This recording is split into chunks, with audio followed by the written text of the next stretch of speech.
Hello and welcome to Indus News live from Islamabad. I'm Jawad and these are the headlines.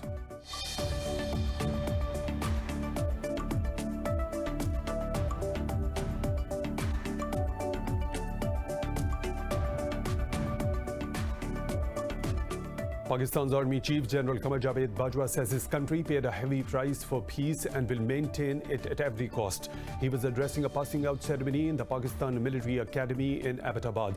Referring to February 2019's dogfight with India, General Bajwa said Pakistan defeated a 5 times bigger army. He also said that Islamabad made great efforts for regional and global peace.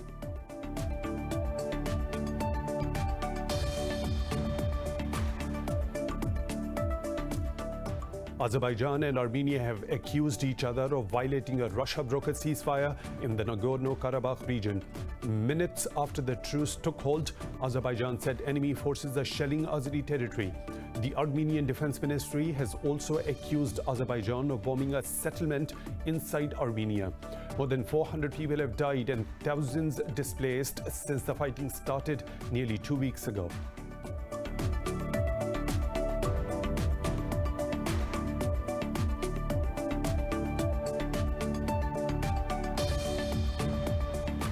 In Kyrgyzstan, the parliament has named Sadir Zaparov as the country's new prime minister amid unrest over last week's parliamentary polls. This comes after violent protests in Bishkek forced former prime minister Kubatbek Boronov and his cabinet to step down. More than 1,200 people have been wounded since the clashes broke out on Monday.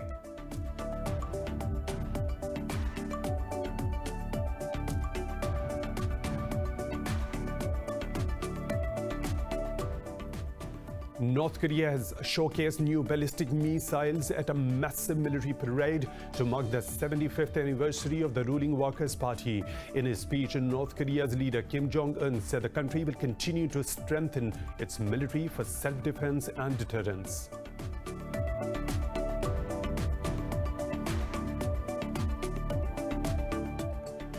The World Health Organization says a record 350,000 people have tested positive for COVID-19 overnight.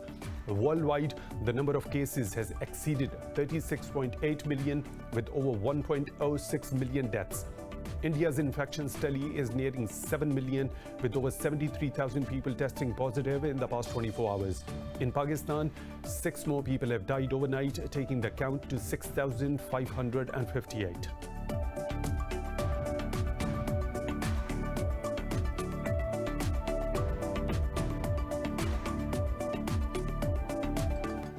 Those are the headlines and detailed stories right after a short break. Stay tuned.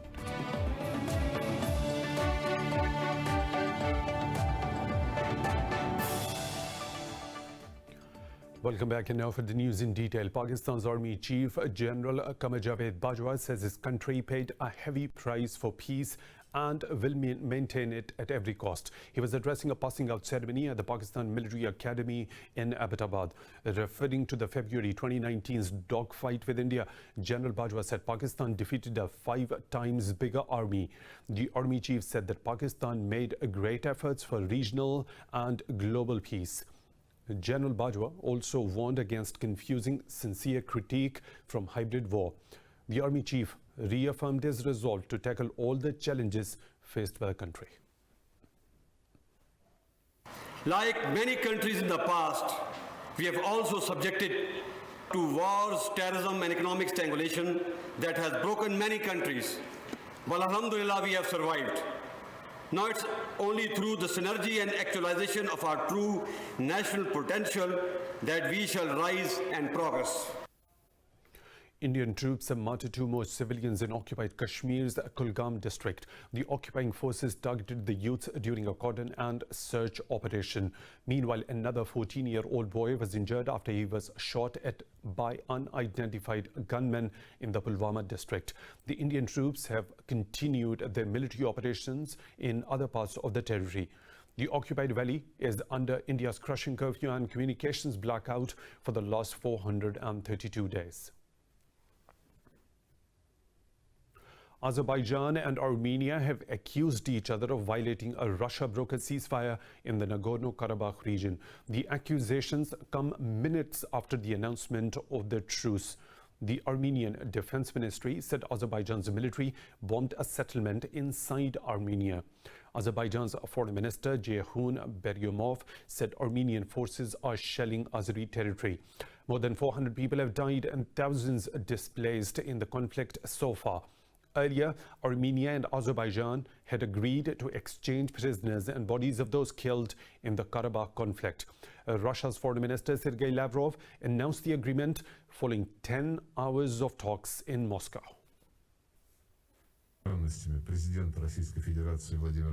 The Republic of Azerbaijan and the Republic of Armenia are starting substantive negotiations with the aim of achieving a peaceful settlement as soon as possible, with the mediation of the OSCE Minsk Group co-chairs and on the basis of the basic principles of the settlement. Parties confirmed the permanence of the format of the negotiation process.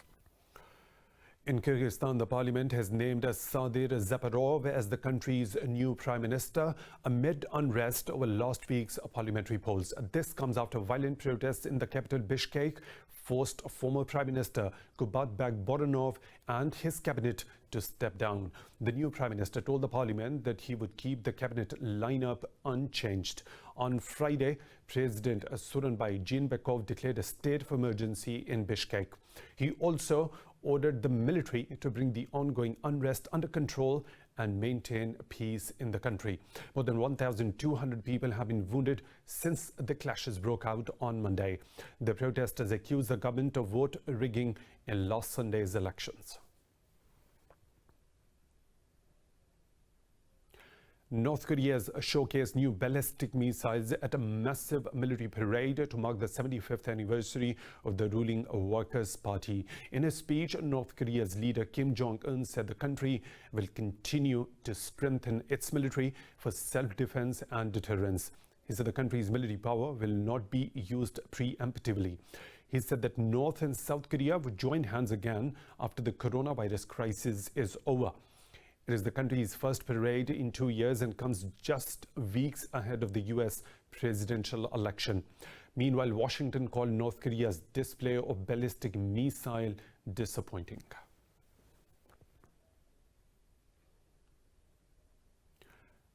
President Donald Trump says the US will sign a new nuclear deal with Iran within 1 month if he gets re-elected in November. In an interview, Trump said Tehran will pay 1,000 times if it does anything against Washington. The US president said the US withdrawal from the Iran nuclear deal has put immense economic pressure on Tehran. Trump claimed that Iran badly wants him to lose the 2020 US presidential elections. Responding, Iran's foreign ministry said Iranian people aren't intimidated by the bullying rhetoric of the failing and lawless US regime. The ministry said Iran will defend its dignity and will respond to US crimes against its people. At least 5 civilians have been killed in an explosion in Afghanistan's southern Helmand province. The defense ministry said 9 others were injured when a passenger bus hit a roadside bomb in the Gureshik district. The ministry has blamed the Taliban for planting the mine. However, the Taliban have not yet claimed the responsibility. Earlier, in a similar manner, a passenger bus hit a roadside bomb in the Shindand district of Herat province. Local officials said 2 civilians were killed and another 10 injured in the blast. Afghanistan sees a rise in violence amid the ongoing peace negotiations in Doha. Beijing urges Washington to cease its military provocations after a US warship trespassed into China's territorial waters. The Chinese Southern Theater Command called the US actions a navigational hegemony. The spokesperson said the command quickly dispatched naval and air forces to warn the USS John S. McCain to leave. He said the US repeated trespassing violates China's sovereignty and severely sabotages regional stability. The spokesperson said the US must stop its actions to avoid maritime accidents. Earlier in August, another US-guided missile destroyer, the USS Mustin, had trespassed Chinese waters in the same region. Meanwhile, Japan sent 3 vessels to South China Sea during its anti-submarine exercise. Saudi-led coalition fighting in Yemen says it has destroyed a Houthi drone launched towards southern Saudi Arabia. A spokesman for the coalition claimed that attack was deliberated against civilians and their properties. The coalition has frequently reported drone attacks, with the latest incident reported just 3 days ago. Earlier this week, the coalition destroyed a Houthi boat bomb in the Red Sea. It also captured a strategic base in Yemen from the rebels.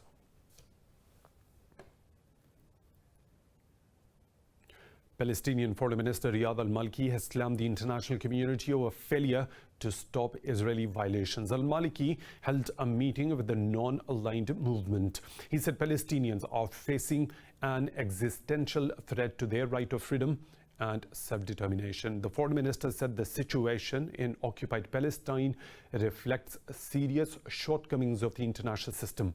Al-Maliki added the international system is content with speeches without real action to stop illegal Israeli practices.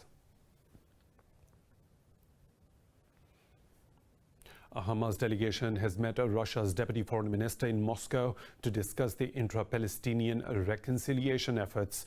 A spokesperson said a delegation led by Musa Abu Marzouk briefed Mikhail Bogdanov on recent intra-Palestinian talks. In an interview, he said Bogdanov affirmed Moscow's commitment to supporting Palestinian efforts to end its internal divisions. The spokesperson said a Russian official reaffirmed support for the Palestinians by rejecting the US Middle East deal of the century. He said Bogdanov reiterated the US plan does not represent a solution to achieve peace and security in the region. The World Health Organization says a record 350,000 people have tested positive for COVID-19 overnight. This comes as Bulgaria, the UK, Russia, Iran, and many others see the highest spike in their daily infections. Worldwide, the number of cases has exceeded 36.8 million, with over 1.06 million deaths. What in this report? The second wave of the coronavirus pandemic has officially made a devastating start, with new record cases being posted for 2 consecutive days. Many nations previously worst hit by the virus have yet again recorded the highest daily infection toll. Spain, the UK and France have contributed immensely to Europe's cases, which have surpassed 100,000 daily infections for the first time. The World Health Organization has warned the continent to take adequate measures to contain the transmission. We have the tools we have. We have seen how effective those tools can be if applied in the right proportions, at the right time and in the right way at country level. It is, though, sad to see many countries in Europe experiencing a rapid rise in cases, and governments do have to take decisive action in order to try and shut down transmission.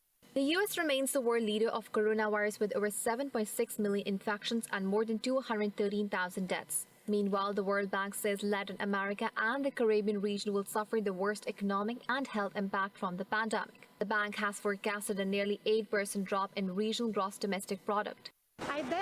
The idea sprung up when I saw I was completely without money to pay my rent, to maintain myself. So I started to think about what I could do. And we have to do what we like, and I like to plant flowers. I don't have pretty fingernails because I'm always working with plants.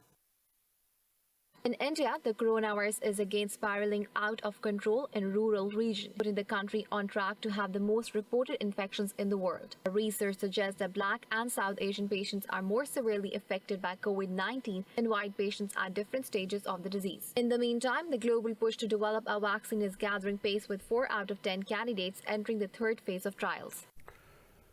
Pakistan has registered 6 deaths from COVID-19 in the last 24 hours. The Health Ministry says the fatalities toll has reached 6,558. The ministry says 671 people tested positive overnight, while active cases stand at 8,646. It said out of over 318,000 countrywide cases, more than 303,000 have recovered so far. The ministry says 781 patients are admitted in the hospitals, with 69 on ventilators. The government says new SOPs will be issued for the banquets and other large-scale public gatherings to further curb the COVID-19 spread. It's time for a short break. We'll be back with more stories. Stay tuned.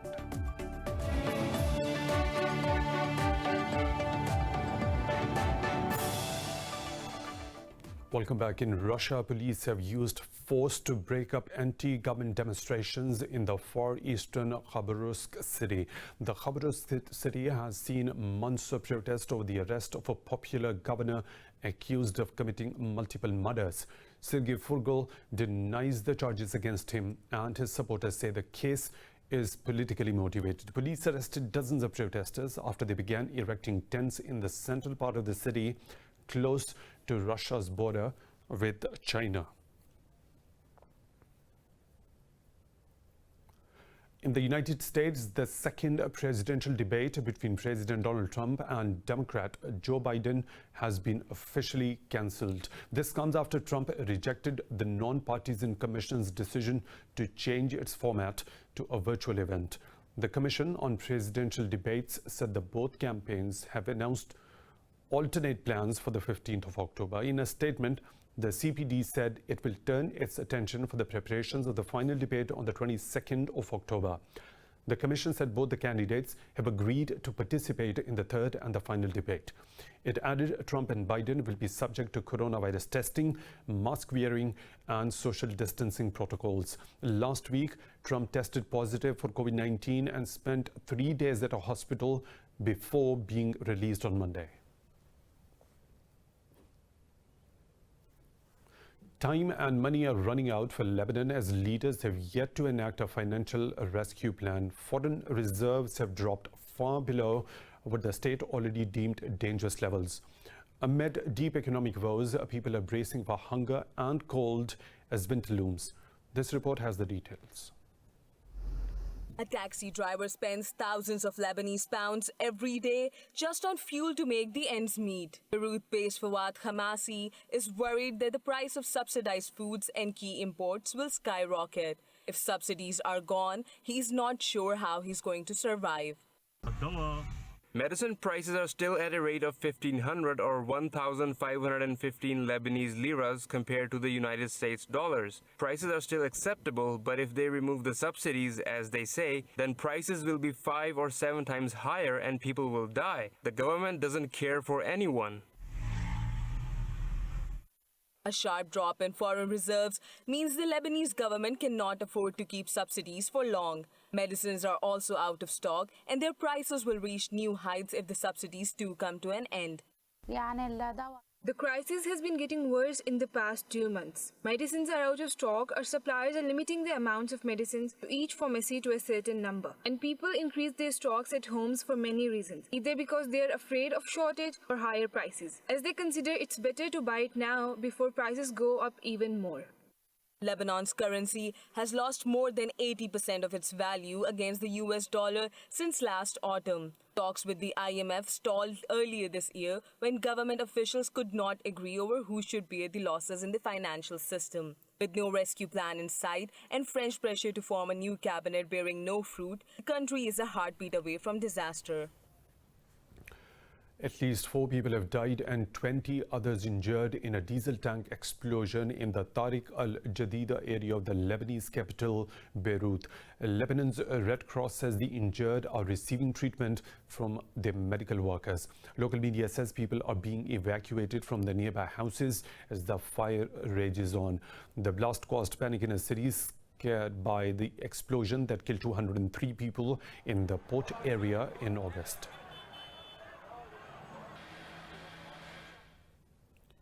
Violence broke out as protesters and police clash in Chile's capital city of Santiago. Chileans were protesting against President Sebastián Piñera's government and police brutality. Police used tear gas and water cannons to disperse the protesters who threw rocks at the security forces. A week ago, a teenage boy in Chile fell from a bridge into a river during clashes with the police. A new constitution is a central demand that emerged from the months of protests. Chileans are expected to vote on a new constitution in a referendum later in October.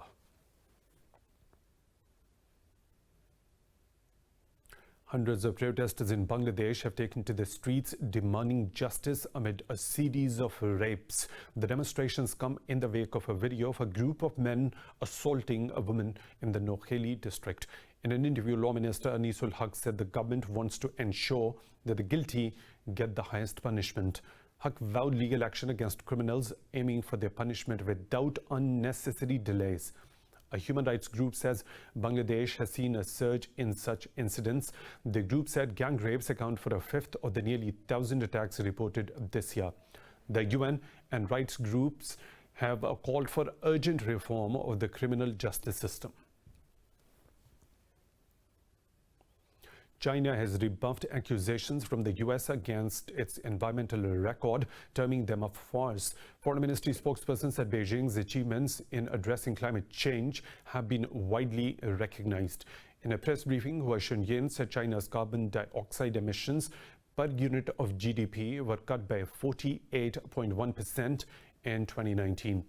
She said the share of non-fossil fuel energy reached 15.3%, fulfilling the 2020 climate action targets ahead of the schedule.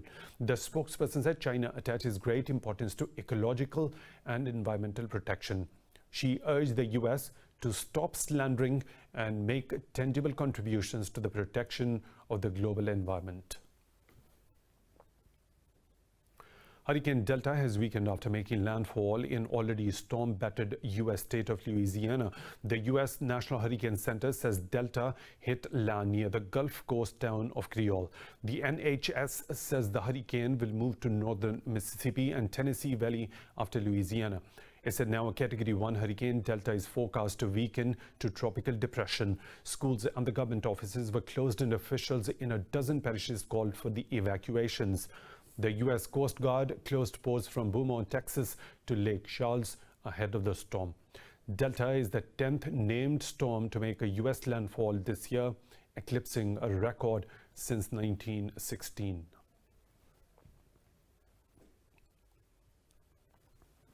People around the globe are observing International Mental Health Day. This year, the theme for the day is Mental Health for All, Greater Investment, Greater Access. The theme stresses on the fact that mental health is a human right. The World Health Organization says close to 1 billion people in the world have a mental disorder. It said depression is a leading cause of illness and disability, with one person dying every 40 seconds from suicide. The global health body said regular physical activity can improve mental well-being.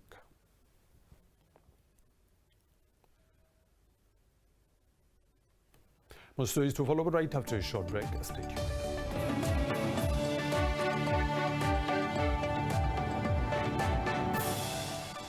Welcome back. Russia has held a statue exhibition on the mountains in Irovsky district of country's North Ossetia. What about the show in this report?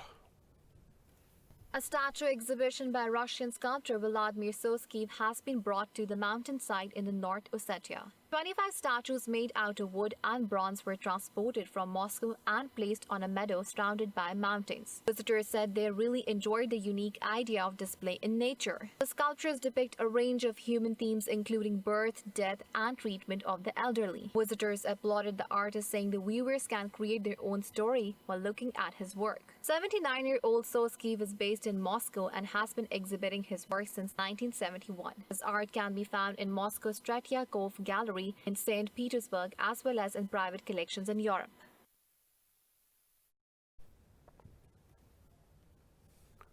A 6-year-old French concert pianist is making waves on the internet with his rare talent of playing piano. Guillaume Benoliel came into spotlight in late August in Salzburg in Austria, the birthplace of composer Wolfgang Amadeus Mozart. More in this report.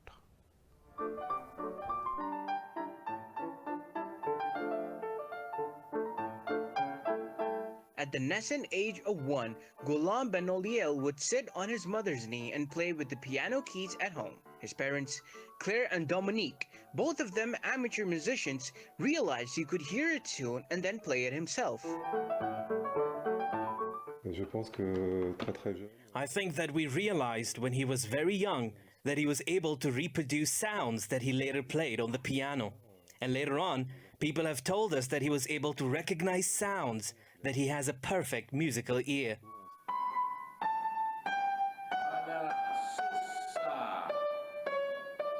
Guillaume's parents sent him for his first piano lesson at the age of 4. His teacher, Sergei Kuznetsov, says the young boy has a rare talent which he hasn't seen before.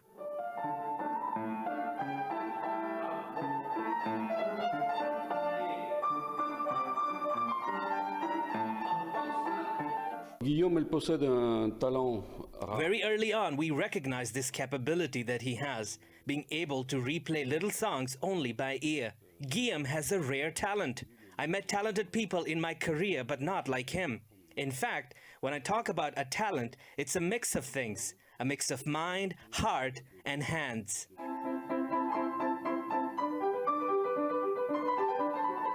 The little maestro's feet dangle in the air when Ghulam Benoliel sits at the piano stool rehearsing Rachmaninoff's Italian polka for a forthcoming concert. He has expressed desire to learn a second instrument, a violin, that he received as a gift from his grandmother. In the US, a Delaware couple has won the North American Wife-Carrying Championship for the second year in a row. More about this race in this report. Sprinting up the hill. Look at the speed. All right. A Delaware couple has proved they can navigate life's ups and downs like pros. The couple won first place in the North American Wife-Carrying Championship for the second year in a row. Jerome and Olivia Roham reached the finishing line in 53.85 seconds on an obstacle course, which included a ditch filled with water, several log hurdles, and a sand pit and multiple inclines. I don't know. I think I'd wear. All right. It really feels great to win a second time. I mean, everyone loves to win, right? And everyone loves to have a good time, and I think that was definitely what happened here today, you know. Really, honestly, I think the most exciting thing for us is that we beat our own record. So last year, I think we were at like 55, 56 seconds, and this year we beat that record, and we just love to, you know, be better at things, that, you know, work to be better at things. The Rohams shaved nearly 2 seconds off their previous year's performance and beat out 15 other couples. Jerome, a former college football player, said he focused on weight training in addition to doing drills with his wife on his back. 385. Wow, last year's champ throwing down the gauntlet of a run. I do a lot of weight training. I kind of carry over from my football days. I played football at college, and then carrying her around as well. With COVID, I've had to go to the parks and the lawns and like carry sandbags on my back and do crazy things like that. But it's been fun. The couple's first place win earned the equivalent of 5 times Olivia's weight in prize money of $570. They also qualified to compete in the Wife-Carrying World Championship in Finland in 2021. Applause for all the competitors. Thank you again. My name is Slider. I will see you later.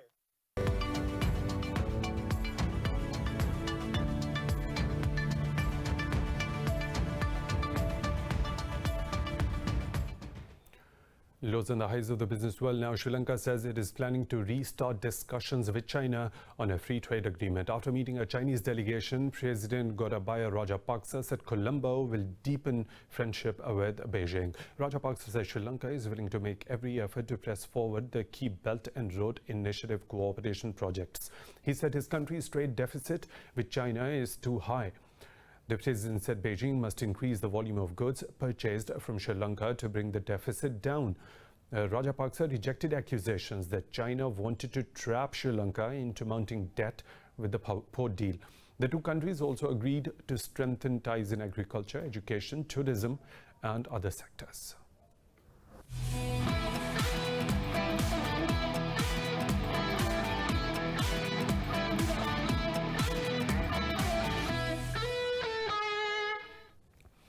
In football, Brazil hammers Bolivia 5-0 in its opening World Cup qualifier in Sao Paulo. Brazil's Roberto Firmino scored twice with teammates Marquinhos. Marquinhos put his home side one up after 16 minutes before Firmino scored after 18th and 49th minutes. The fourth goal came after 66 minutes with Felipe Coutinho scoring the final with a header to seal the victory. The top 4 teams in the 10-team South American group qualified directly for Qatar 2022. Brazil now travel Lima to face Peru in their next encounter, while Bolivia will face Argentina at home.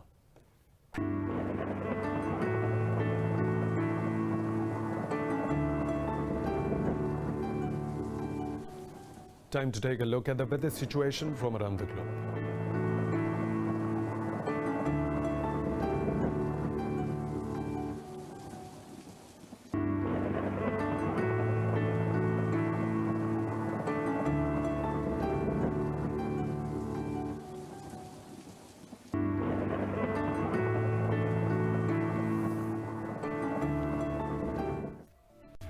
that's all for now. With the latest updates, you can follow us on social media at Indus.News.